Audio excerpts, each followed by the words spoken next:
Good afternoon. I had to check the time there just to be sure. Good afternoon, folks. This is Belfast Blues Unboxing.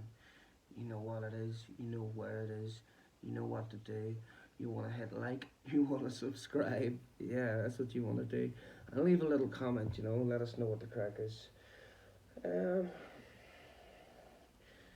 what do we got going on here today, guys? What is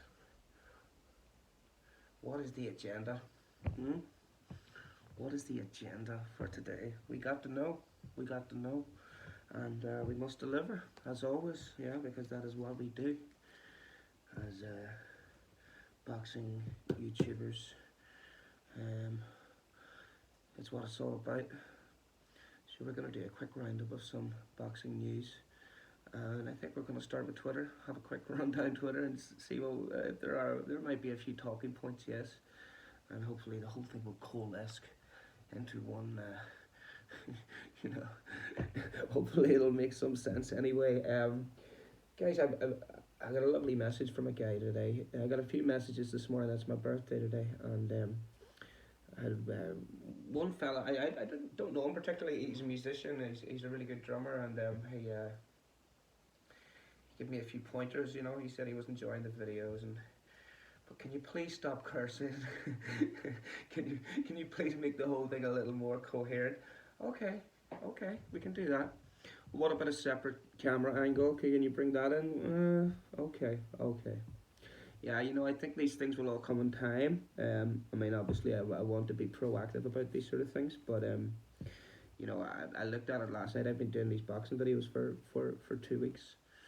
And maybe since Christmas that I've been really dabbling and trying to do, make this kind of content. This was more music specific previously.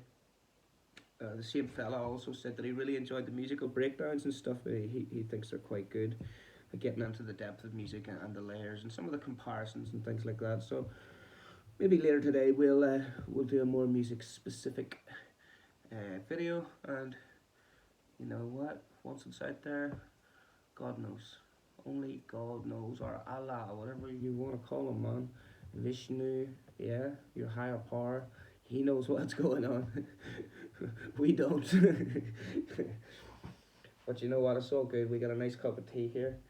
We're gonna see. I mean, some people say Twitter is a swamp, and we're gonna find out right about now if it truly is. And so, look, let's see now. We're gonna have to click this. What have we got? MC in the ring, who has a lovely blue tick, is saying, "Is Castano retired?" We haven't really heard of him since the Charlo rematch, not right? A good fighter, put up a particularly good fight in the first fight, which then, did he win the first fight? I can't remember, but it gave, let's check that out while we're here, Castano. So that sort of gave reason for the rematch, and I think he was stopped in the rematch. Brian Castano, El Boxy, Brian Carlos Castano. Yes, Argentine. Yeah, one loss by knockout. And let's just see what happened there. Just so we're up on all the facts, yeah. I mean, this is as much for my benefit as it is for yours. Going forward, we want to have a better foundational knowledge of everything that has gone before. So yeah, it was a draw. The first one ended in a draw. I think he had fought quite well. Yeah, I seen a bit of that fight. I thought it was good. He looked to be a really good fighter. Definitely somebody you'd like to see more of. He was knocked right out, KO in the 10th round of the rematch. So hopefully he comes back on the scene because he's a good fighter. And I mean that weight class really had a lot of depth as well. And around that time there were a lot of good fighters, like here J-Rocks and Erickson Lubin, is that what you call the guy? Yeah, there were Harrison. There were a lot of good fighters there, man. Yeah. Okay, here's a question from According to Boxing.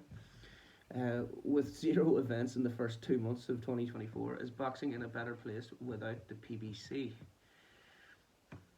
What do we think? Yes, boxing is better? No, we need the PBC. I think we need the HBO. That's what we need, or some equivalent. I did hear people talking about it the other day, and they were very much of the opinion that HBO might at some point resurface. Which, how great would it be to see those classy broadcasts again? And you have to wonder who they would get in there because, as much as I love the commentary teams that they have, they have the color commentators. I don't think they call that because they're black. Yeah, they're providing the color commentary. Yeah, I hope so. It's hard to know, man. We're in the States, to this day. So, like, I mean, I like all those guys. I like the modern setup. Even the female commentators, I have no real issue with that. Um, but I did like that classy thing. The setup was great. Jim Lampley was a classy guy. Kellerman was a classy guy. Larry Merchant, he was a classy guy, a little bit toxic, but he was delivered with quality. These guys were and are to this day historians, and these were guys who really knew their stuff, and not only that, but they were there in the tux. They each had their own character. They could announce it. It was fantastic. And yeah, I mean Emmanuel Stewart as well. Of course, I spoke before. That's top dog as far as I'm concerned. He's a lovely guy. So let's see what else we got going on here.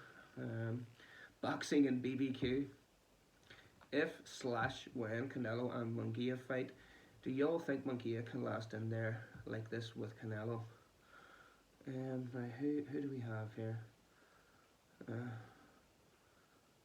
Is this Munguia taking a bit of a beating from Derevchenko? And I haven't watched that fight. I'm basing my opinion of Munguia off really the Ryder fight, which is all I've seen.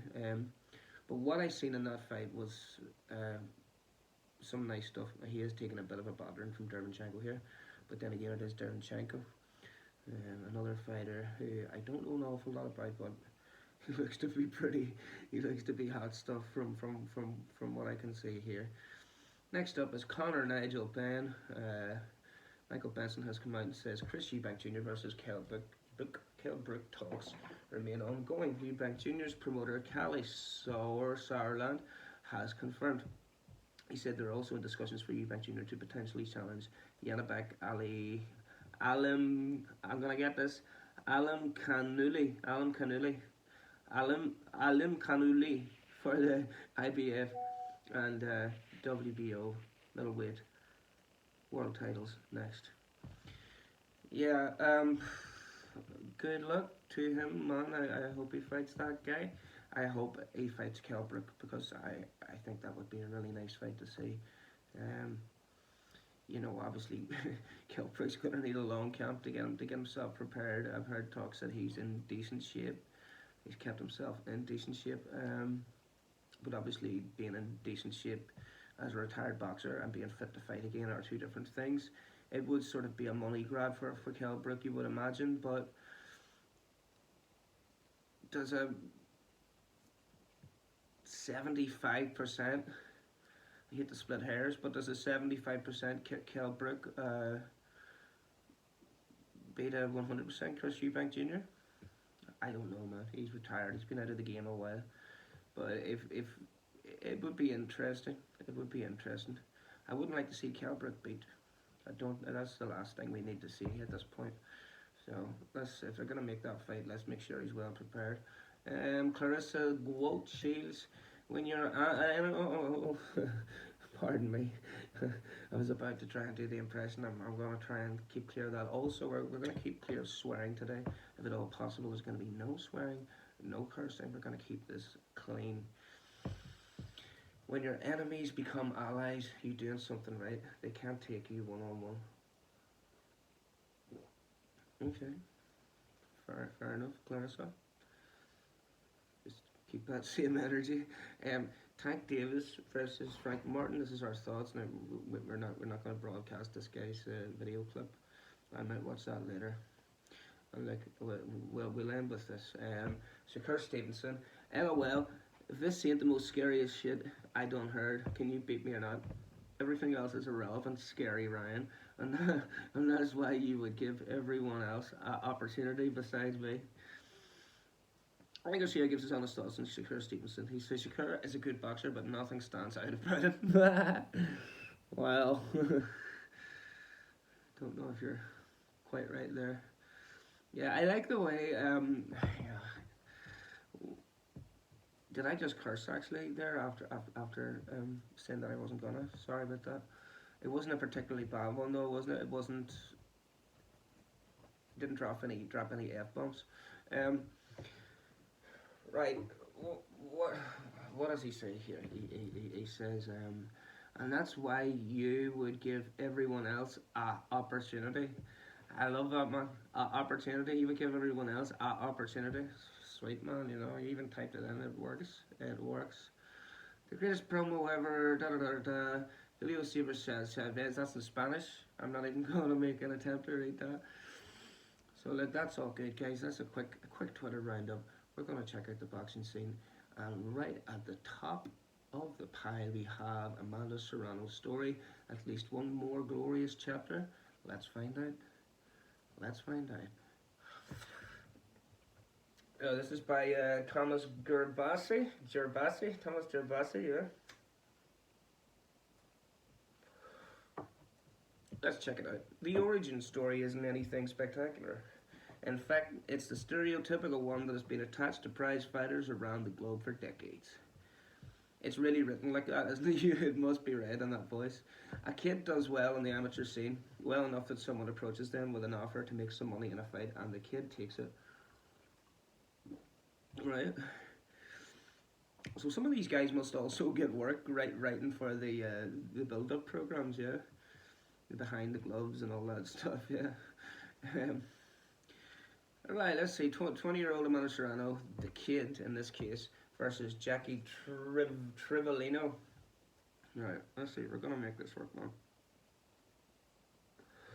I might need to smoke the cigarette for a little while.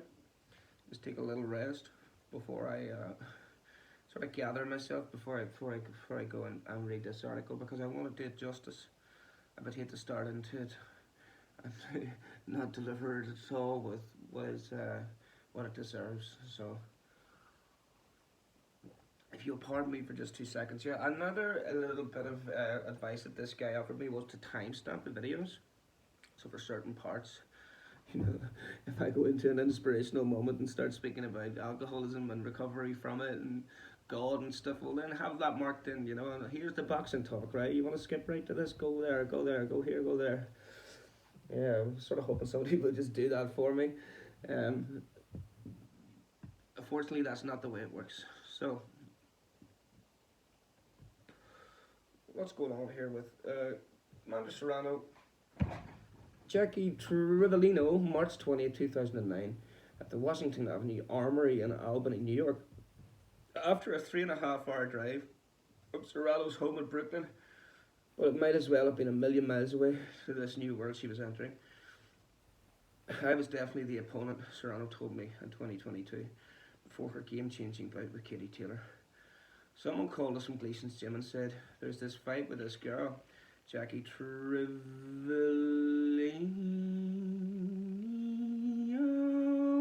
Would you take it? I said, sure, why not? I won the Golden Gloves in 2008, and I was like, what am I going to do? I'm not going to do the Golden Gloves another 100 times, so I said, let's just do it and make a little bit of money.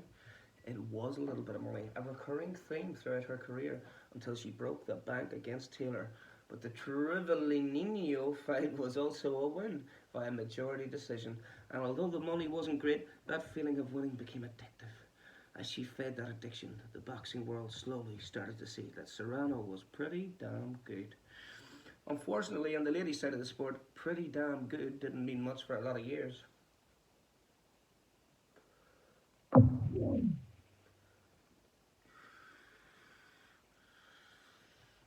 Maybe, if you were lucky, you got a call to face a champion in Europe or Mexico, places where women's boxing was accepted and respected far more at the time than it was here in the States.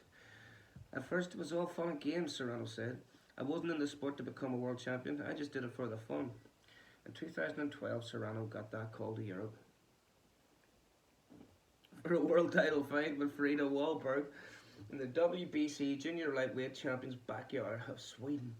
Wahlberg handed Serrano her first pro loss by unanimous decision, and despite the setting, it was a fair verdict.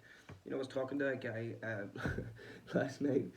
There was a bit of a jam happening in the Sunflower Bar, Belfast. Check it out. And I was speaking to this guy. He's a jazz musician, lovely guy, and me and him were having a wee chat. And then his friend came over. He was a saxophone player. He had the saxophone in his case and stuff, and he had this jumper that had like what I thought was the Switzerland flag. Because I was thinking this is the Swiss Army knife feel to the whole jacket, the way it was like little pockets and stuff. And I was like, yeah, Switzerland. And we got a little chat going. But sort of as I had said that, the first guy that I was speaking to goes, isn't that Norway? And I thought I was completely confident in it being Switzerland, and I just sort of goes, it's all the same, to sort of make him feel better. And then when the night finished up and I went outside and I got on my bike and I was cycling up the road, I got it up. I got Norway. I started to think about it again, and I got it up on Google, and I searched Norway, and indeed it was the Norway flag. And I look back at that exchange, and really, I was the idiot. Why does it always happen like that? So anyway, like she gets her first pro loss by unanimous decision, and despite the setting, it was a fair verdict. Well, there you go. There's maybe a little bit of more fair play in the women's boxing. Who knows? 14 months later, Wahlberg was out of the sport, the victim of a brain injury suffered in a title defense loss to Diana Taurasi. So I mean, on a serious note, like you can say all you want about women's boxing, and it's not the same as men's. Quite tragically, here somebody suffered a brain injury. So I mean, it's real. It's real. It was this high risk, low reward nature of boxing, particularly women's boxing, that had Serrano's sister Cindy and brother in law Jordan Maldonado initially discouraging her from the sport. But by this time, the die was cast. Amanda wasn't just going to fight for fun; she was chasing belts. Guys, you know what? This is an absolute essay, and it's a very nice article. I have to say, written by Thomas Gervasi. I would not be surprised at all if he was writing some of these the scripts for these intros and things. You really don't know. Yeah. Guys, it's all the usual stuff here. Like we're gonna go from the bottom up. Let's try that for something different. Maybe that'll shake things up a little. Okay, we've got some inspirational stuff here. Jordan Gill returns from the depths to find himself again. Confident Parker, full of belief ahead of Zhang challenge. Do you know what? Seeing the lead up to the Wilder Parker fight, when I was watching the Parker interviews, I was going to myself, this guy doesn't have a chance. he's it seemed almost, in my mind, that he was quite aware of what was going on, and he wasn't going to win that fight because it's Deontay Wilder. He's got that power, so. But that's not what happened, and so he's full of belief now. He's going in against Zhang. We all know what Zhang is. He's a dangerous guy, so that'll be an interesting one. Parker's a live dog in that fight, so let's see what he can do. News. This could be interesting. Hearn wants a reunion with Canelo Alvarez that lasts. It's a lovely picture of Eddie Hearn here. He's sort of looking off into the distance, kind of contemplation. But there's purpose. You can see purpose there, and just a tinge of regret. Well, I don't know about regret, but just that. I think it's hard not to see like a little bit of melancholy just in the corner of his left eye, which I think is pretty typical of a photograph of anybody. You will see joy, aspirations, this and that, and usually, we all have a little sadness, and sometimes you can read it there. Well, I think that's it. What is it? Leonard Cohen said, there has to be a crack. That's where the light gets in. So, yeah. Eddie Hearn wants to guide Saul Canelo Alvarez for the remainder of his career. It was reported on Monday that the 33-year-old has split from Premier Boxing Champions PBC after only one fight of the three-fight agreement he signed with them upon the conclusion of his previous agreement with Matchroom and DAZN. He appointed Jermel Charlo in September from the first of those three fights, and Hearn, who promotes Edgar Berlanga, and as a consequence of DAZN's broadcast agreements with Matchroom and Golden Boy Promotions, can potentially match Alvarez with his fellow Mexican Jaime Munguia. Wants to resume immediately their promoter-fighter relationship. Let's see what he has to say. I've had a lot of phone calls from people congratulating me and saying Canelo is coming home to DAZN, the promoter told the MMAR. You've seen the reports that the initial route with Canelo's three-fight deal with PBC may not be happening. Me and Saul have talked a lot and spoken recently in the last couple of days. There's nothing confirmed with us, just a couple of conversations. It would be a dream to bring Canelo back to Matchroom and DAZN. It would be the icing on the cake for us and the platform with everything they have planned. I believe the Jaime Munguia fight is a really big fight. When you are a great like Canelo Alvarez, not everyone is going to love you.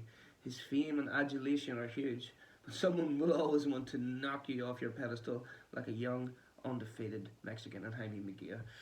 You know what?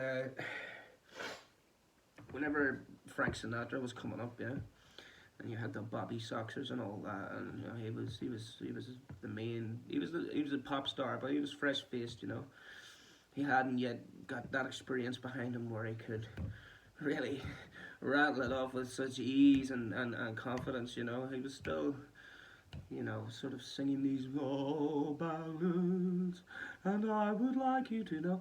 So his big hero, of course, was Bing Crosby, and you know, it was really funny to hear the sound clip because it was his hero, but he was asked about him and stuff, and he was like, well, you know, I seen him in concert one night, and I got to thinking somebody got to knock this bum off his perch. And I was like, what, really? It's like, maybe that is the attitude to go with. But then again, that's Frank Sinatra. You know, you talk about a generational talent, like Frank Sinatra's a once in history talent, really, isn't he? The best to ever do it, so they say,